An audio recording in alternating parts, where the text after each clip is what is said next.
สบายดีเด้อทุกคนสบายดีก็คำทุกเคในพี่ชาแนลอันนี้ปากแตกนะทุกคน ตอนนี้อยู่เบียงนะทุกคนมาเบิ่งยุทธสารวัตรไทยวีเดี๋ยวจะเอากล้องหันให้ทุกคนเบิ่งนี่นะทุกคน แนมกล้องค่ะเด้อ เพลงฟีด หนึ่ง ฟีด หนึ่งสองยิ้ม ถ่ายแล้ว เดี๋ยวแล้ว 1 โมงอันนี้ตาสิรับ อันนี้ตาสิรับอันนี้ตาแจ้งอยู่แปแข่งอยู่มึงตาแจ้งดิอันนี้1 โมงตอนเด็กนะทุกคนมื่อนี้กับคลิป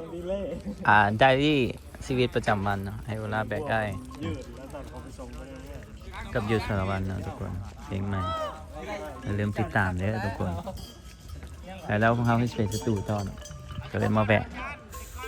ะเอาหยุดมาเบิ่งถ่ายเบื้องหลังนะทุกคนเป็นไงถ่าย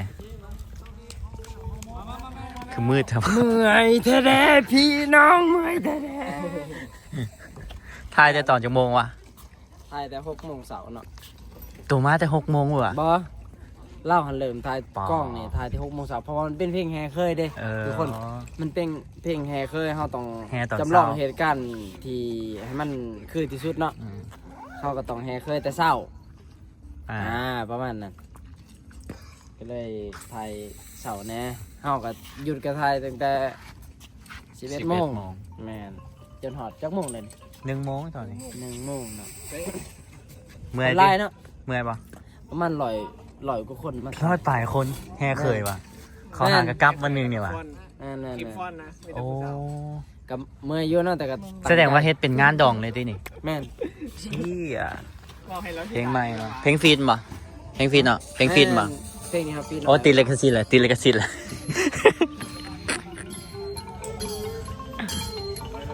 ตีเลกาซิตเนาะทุกคนเนาะจะสิว่าเป็นน้ำเลยคือให้ทุกคนฟังไปนะเนาะเพลงหยุดน่ะจะเอาลงซองไอโอลาแบ็กไอนะทุกคนศิลปินวงล็อกเกี่ยวกับฟีดเพลงกับไอโซเนาะเพลงมาร์คเซมีคำตอบนะทุกคนผู้ที่ห้องทอนล็อกเจ้าของเพลงนะเนาะทุกคนก็เจ้าไปยังถ่ายต่อแต่ว่าศาสตร์ยุทธสารวัตรหมดแล้วเนาะทุกคนพวกเขาก็จะกลับไปสตูดิโอไอเทจำปาสักเบิ่งกล่องใหญ่เนาะทุกคนเบิ่ง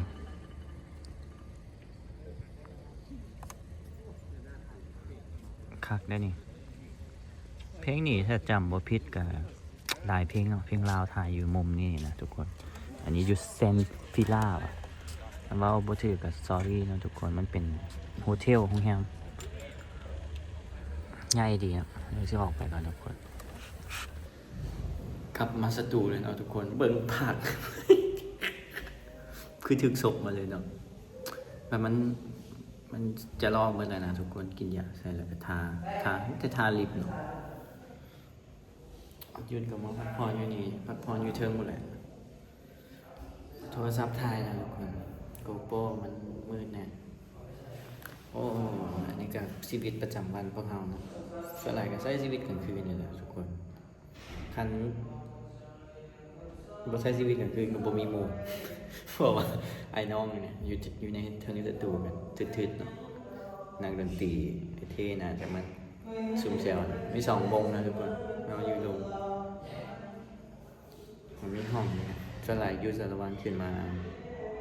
นครหลวงเวียงจันทร์ขึ้นมานี่กันมาพักอยู่นี่แหละอยู่นี่แล้วก็สตูแฮวเนาะ JX2 มีที่เจมจะอยู่คือว่าอยู่กับพี่แจ็คอยู่ตาดทองเนาะทุกคน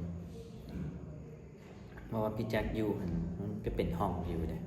ไอโซจะไปอยู่บ้านเนี้ยเนาะอยู่สิใครนะแฮวก็อยู่บ้านโทนี่แฮวแจ็คและนี่ก็ตัดเจแบงก์ก็อยู่นี่อยู่ตามมีไซน์ทุกคนอยู่สตูไอเทจำปาสักอยู่นี่มันในเมืองกูมูแต่เวลามาอยู่นี่มันเซเว่นเป็นยังไงเดี๋ยวก็ลงมาเลยทุกคนกลับมาจากถ่ายวีก็พากันนั่งเล่นเกมแล้วทุกคนเป็นแจ้งเลยชีวิตประจำวันมื้อนึงแบงค์นี่รับแล้วเทื่อนึงรับเทื่อนึงเบกกี้รับเทื่อนึงนอนสูบ3 แสนหยุดกับนอนเนาะทุกคนกลับมาแล้วกันนะ วันนี้จะไปซื้อปิ้ง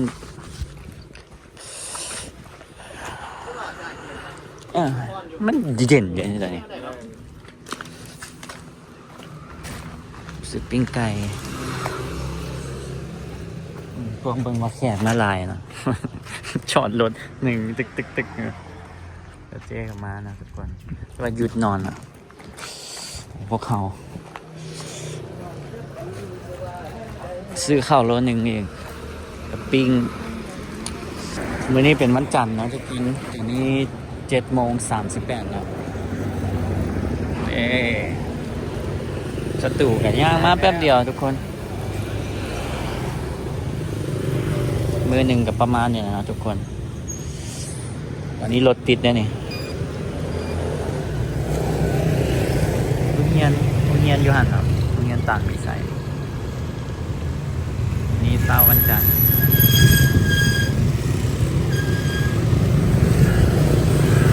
ข้ามได้ปะล่ะครับ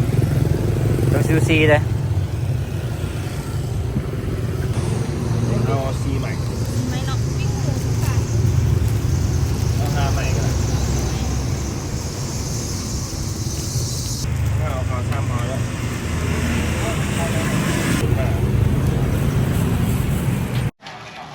ทุกคนปิ้งหมู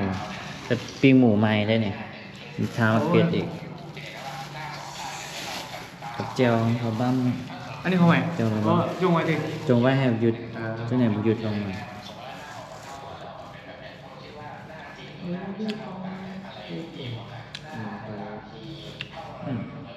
มาแป๊ก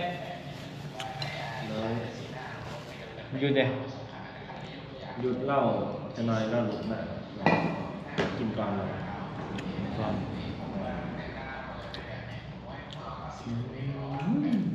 พอเขาเกิดนอนพัก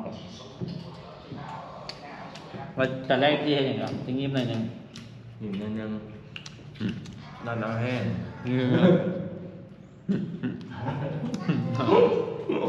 นอนหรอไง สุดท้ายนะนอนเมื่อยนะ นอนของมือแบ่งกันรับเด้แต่จะเจ๊งอยู่บนนอนแล้วจะไปฮับสุริขึ้นมา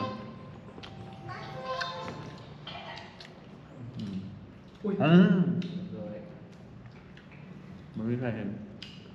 กล้องบอกเห็นมันเกิดขึ้นเมื่อกี้อันนี้ไก่ไม่หาเพิ่น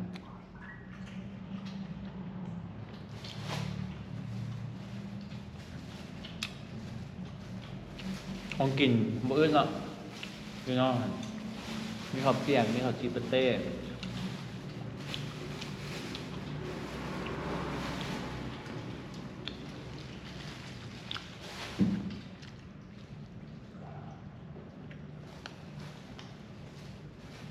ช่วงนี้ไปไทยมื้อเลย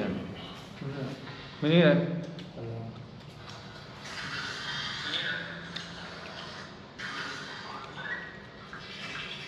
SGS ขึ้นมาไปไทยต่อเลย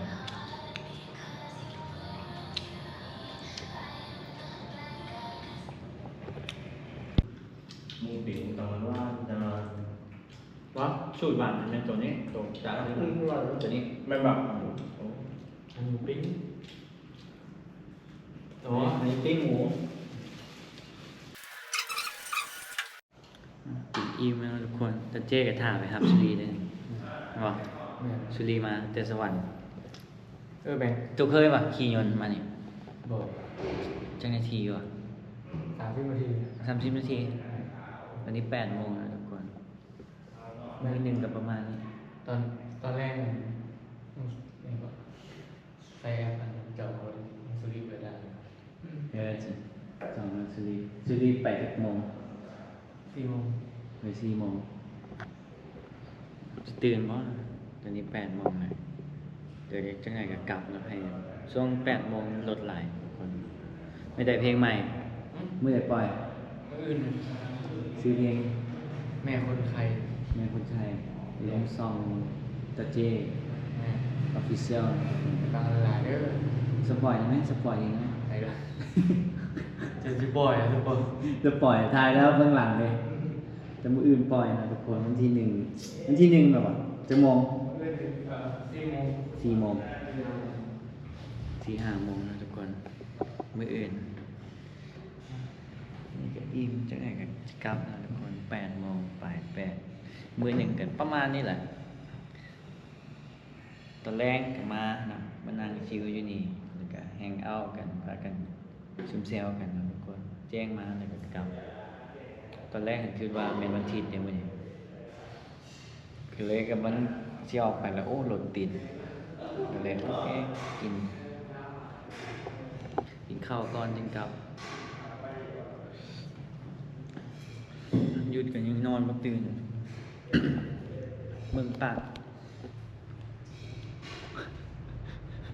โอ้ยตาย